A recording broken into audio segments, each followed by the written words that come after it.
So happy to have Chanté Moore with us. You've done so much, so many great hits. Can you tell me what has been a highlight for you in your professional career thus far? It's really hard to put any one thing higher than the other. I remember when I got into the business itself, how wonderful and new, it's like seeing a baby see things for the first time. Everything is vivid. Everything is special. Doing Showtime at the Apollo was wonderful. Having the record come out in the first place and hearing it on the radio for the first time, and calling my mother and talking to her about it and seeing her, and those experiences for the first time were amazing. But I'm still just as excited about music as I was then. I love doing what I do for a living. I'm so blessed and honored to be able to still do what I love to do for a job, and I don't take it lightly, and I embrace every single moment. Every concert is amazing to me because I get to see the faces from the people that have listened in their houses by themselves. I get to see them, and they get to see me, and I think that's the blessing. And, you've been doing this for so long. How do you think you've evolved as an artist over the years? That's tough. I do think that my voice has gotten stronger. I think with any muscle, it matures and grows. I think musically, I've taken the journey with myself, as a woman growing up in the industry.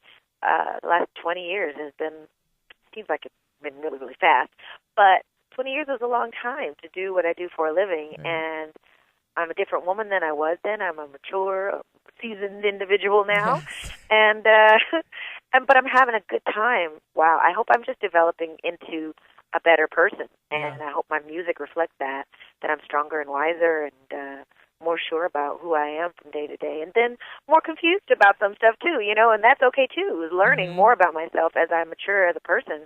I think I'm doing the same thing musically, that, I'm becoming a little more aggressive and sure about taking each moment by the horns, and really seizing every moment that I'm on stage, every moment that I sing, every moment anywhere. Just in my personal life, I'm really just trying to seize the moment. I know you're from San Francisco, California, and I know you started singing in the church. How much of your upbringing and your early childhood has helped shape who you are today as a person and as an artist? I was singing in the choir when I was younger. I didn't do a lot of soloing. Actually, I did no soloing. My sister and my mother were the singers of the family. My father is a musician as well. My father had a group, and he's a writer, and so he's still alive. My mother passed on, and my brother just recently passed on as well. But I really love it that I've always sang music that I believe. I think that's what musically was instilled in me as a child and growing up in the church, is that I sing what I believe. I don't sing anything that doesn't resonate with me as a person. So the truth is what I'm about. Even if it's good, bad, and ugly, it's still the truth, and I'm okay with embracing that and pressing for better. But as a person, I think that it shaped me because my faith is so strong in God. I really do love the Lord, and I know who I am spiritually, whether I'm singing gospel or if I'm singing love songs. It doesn't change who I am from day to day.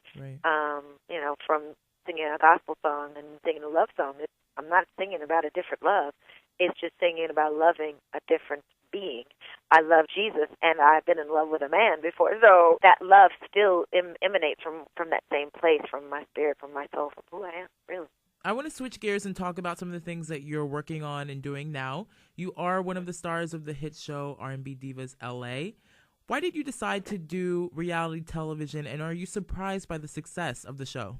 I really was opposed to doing reality TV initially because of what I had seen earlier on TV. I don't really watch reality TV as much, but whenever you turn by any TV show that's reality TV, usually someone's fighting or cussing or shaking their head or moving their neck around, going Yes. I'm like, oh no.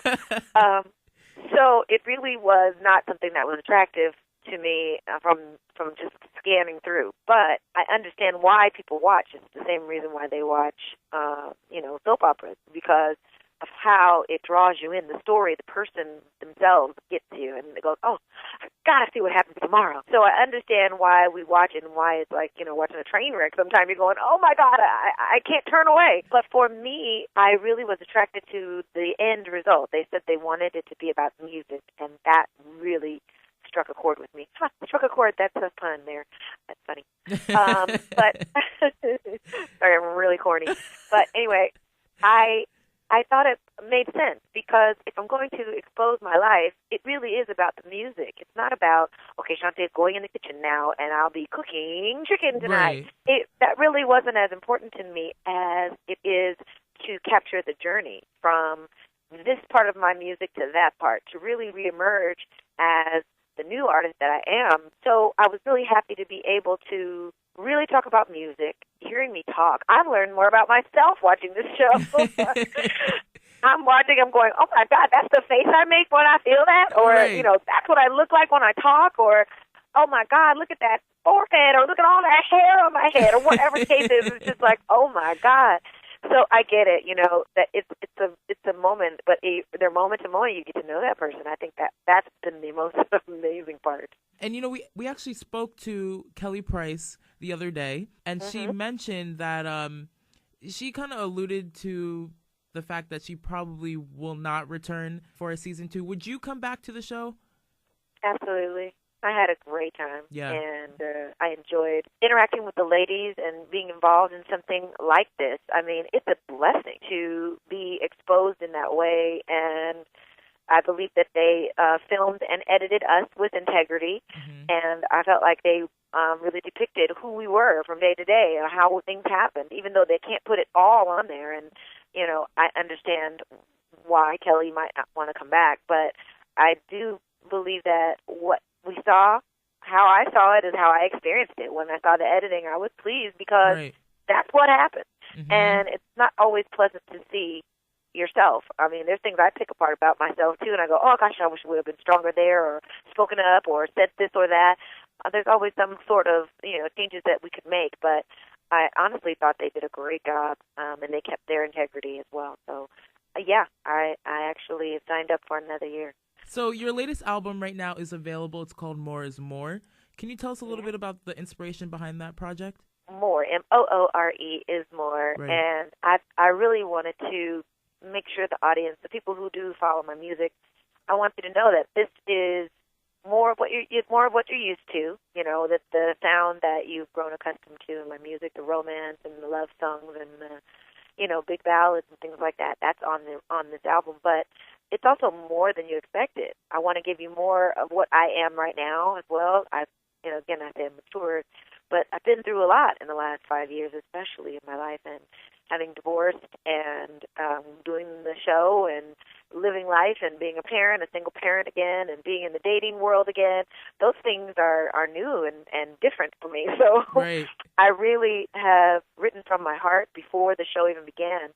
I love it that I wrote about my life, and I was really pleased at being able to really have a product that was already just about done. By the time we actually started filming the show R&B Divas, I was almost done with my album. So only thing I regret is that you guys didn't get to see me in the studio recording anything, because that would have been really fun. I'm really pleased about having been able to share part of my life. Some of them were very difficult moments. They were hard to talk about, but I felt that it was necessary to be in the moments that happened, with going through the court case with my ex-husband and having to, fight for my rights. It's a difficult thing to share. I was very careful with what I said and how I depicted things, because he's the father of my child, and I do have to pay attention to that, although it's been difficult. Right. And having a life in the public eye is not an easy thing to do, because it leaves a everlasting stamp, on who people think you are and who they take away. And I love it that people have captured the part of me that is real. So what else is next for you? You're always doing great things, great projects. What are you working on right now? I'm actually finishing the book. I was an episode that we did on the show called Will I Marry Me? And it was a book I began writing, and really it was all kind of disjointed, and I'm finishing it up, putting things together, putting them in order. To me, it really is a testament of where I've been as a woman, and more of, getting under those layers of who we are as people, stepping back and looking at myself and saying, you know what, rather than getting married to anybody else, I want to look at me and say, you know what, if I was looking at me on paper, would I marry myself? Would I be good enough? Would I be strong enough? Am I woman enough? Am I all the things that I really believe that a man should be for a wife? Am I? And that's really what this book is about, is self-examination. And I kept a diary since I was 12 years old, so I'm really one to write things down and really, keep a log of where I am at those moments. So I have a lot of things that I'm going to share in the book, so I'm finishing it up. That's great. Haven't you found writing things down has been so great? I've been trying to do that more and more, when I'm in the moment, write things down. Yeah, but I'm trying. It's hard to take the time in the first place, and then it's hard to look at it. Absolutely, yeah. You're going, oh, God, that's where I've been. That's where I was. That's where I am still. Or that's where I am again. Oh. It's hard, but it's rewarding at the end of the day. It is. It is very, very, it's enlightening, to really look at yourself. Well, I want to thank you so much for doing this interview. It's been a pleasure talking to you, and I really, truly do wish you all the best. Thank you very much. I wish the same for you.